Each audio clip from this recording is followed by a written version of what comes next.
Alright, what's up everybody? It's Conor, and in today's video I want to break down the series between the between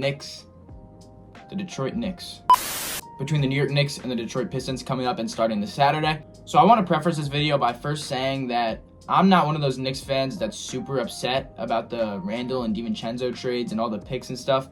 I could care less. We got Karl-Anthony Towns, who's a 25-12 guy, all-star starter. He'll probably be All-NBA second team. We got Mikal Bridges, an 18-point-per-game wing, 50% from the field, 35% from three, who can play defense. He was lackluster at times, but I have faith that he will pick it up, especially in this first-round series against Detroit. I think he matches up really well against them, and I think he will end up being a riser, and I think he will win a lot of Knicks fans over in this series, which I'm excited about. But yeah, I just don't get why everyone's so upset about the Randall and DiVincenzo trades when Randall was never good in the playoffs for us. DiVincenzo, yeah, he had two good playoff series, but for Minnesota this year, yeah, he picked it up later. But he's basically been a pretty inefficient bench scorer who plays a little bit of defense, but other than that, he's not really much of anything. And Mikal Bridges is a 10 times better player than him. So the make or break thing for me in this Detroit Pistons New York Knicks series is the difference in experience. The New York Knicks have been here for the last couple years in a row. Jalen Brunson has been here for the last couple years in a row, and he's only been getting better and better as the playoffs come around each year. And I think that's a scary thing if you're a Detroit Pistons fan. I guess you could put a SAR on him. They'll probably give him some Tobias Harris looks because he did well against Brunson in the playoffs last year in the Philadelphia series. But other than that, I don't know if they really have an answer for Brunson. He obviously struggled in their last regular season game, which wasn't a great look, but Brunson's not going to play worse than that, and we know he's a proven playoff riser.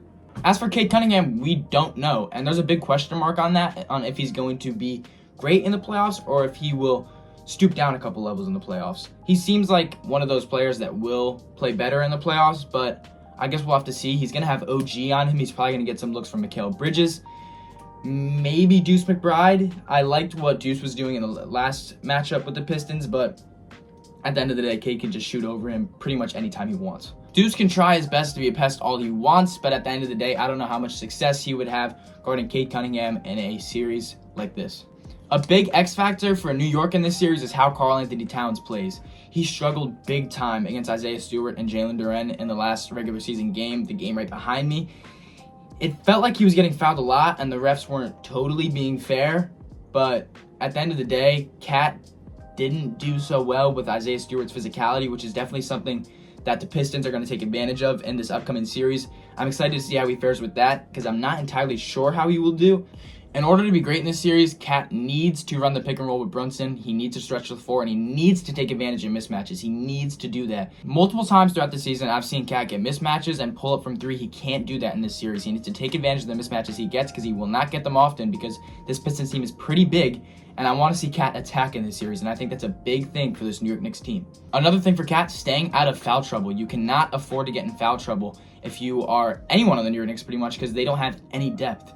You have the starting lineup, which is probably one of the best in the league. Well, it is one of the best in the league. And then off the bench, you have guys like Deuce, Mitch.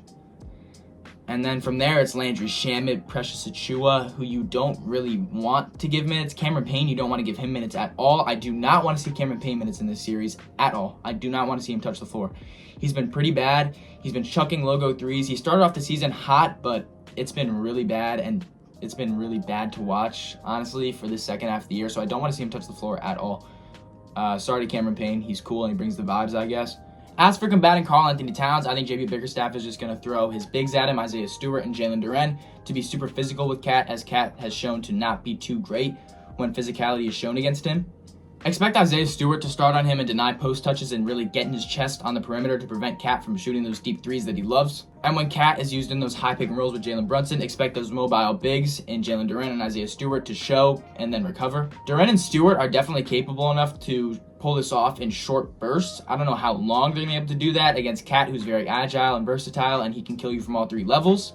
But I'm excited to see how this matchup does go between Cat and Isaiah Stewart. And say Cat does get cooking down low, Isaiah Stewart gets in some sort of foul trouble, you can expect Detroit to send a lot of double teams at him, as Boston did in this last game between the Celtics and Knicks. You can especially expect the double team when Cat gets in the deep post one-on-one, because he's been prone to throwing a lot of turnovers out of that spot, and I think it's something that Detroit will take advantage of in this series.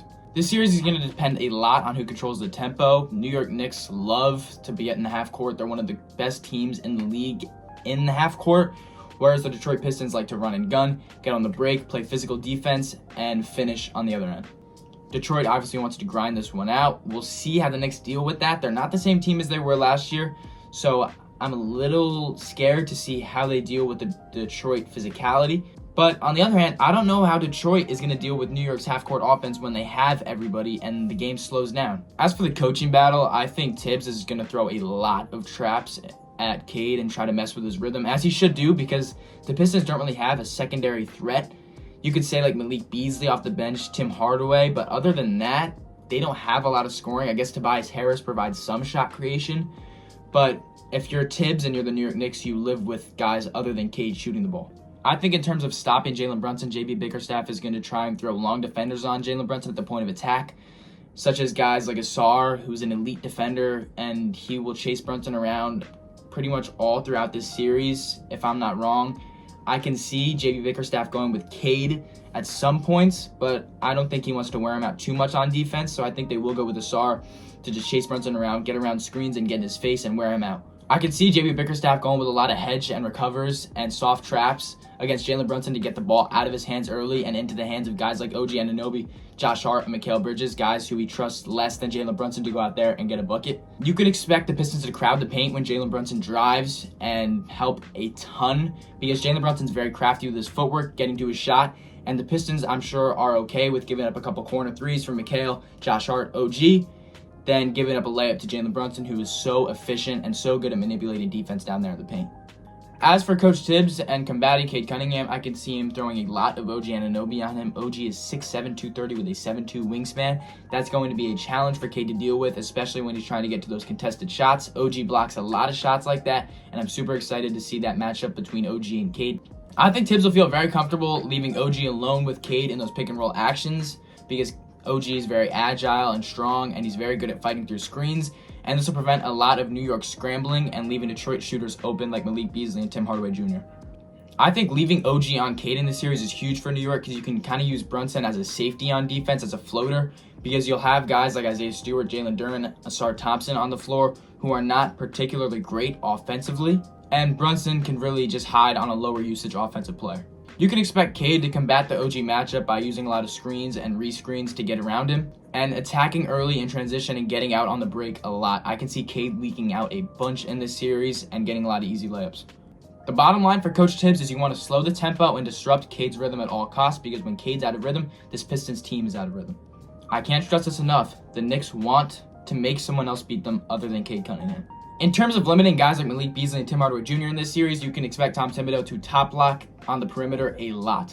Tibbs absolutely loves to top lock shooters. Basically, this means getting on top of them and denying any movement towards the arc, around the arc, and forcing backdoor cuts into a big or someone like Mikal Bridges that will be in help if somebody like Asar Thompson, Jalen Duren, Isaiah Stewart are on the floor who aren't much of offensive threats.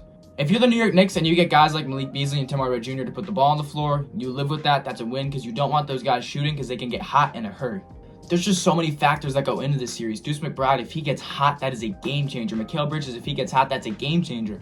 I love this matchup for Mikal Bridges. I love this matchup for Mikal Bridges so much because defensively, he's not going to have to do much. He won't have as much of a defensive role as he has in other times throughout this season, because OG is mainly going to have that Cade matchup.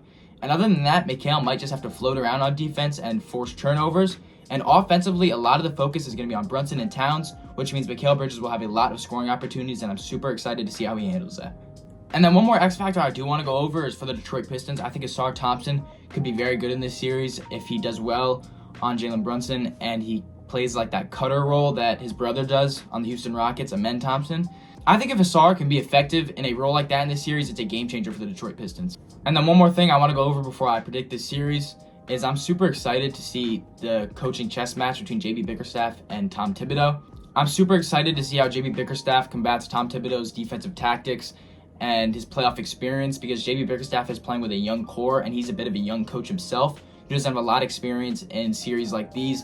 So I'm just super excited to see how that plays out between Tibbs and JB Bickerstaff. In terms of my prediction, I apologize if I'm coming off as biased, but I've got the Knicks in 6. I truly think if OG can be as good on Cade as I think he can, this series could go down in even 5 or less games. I could see a sweep here because the Knicks have so many weapons and so much experience.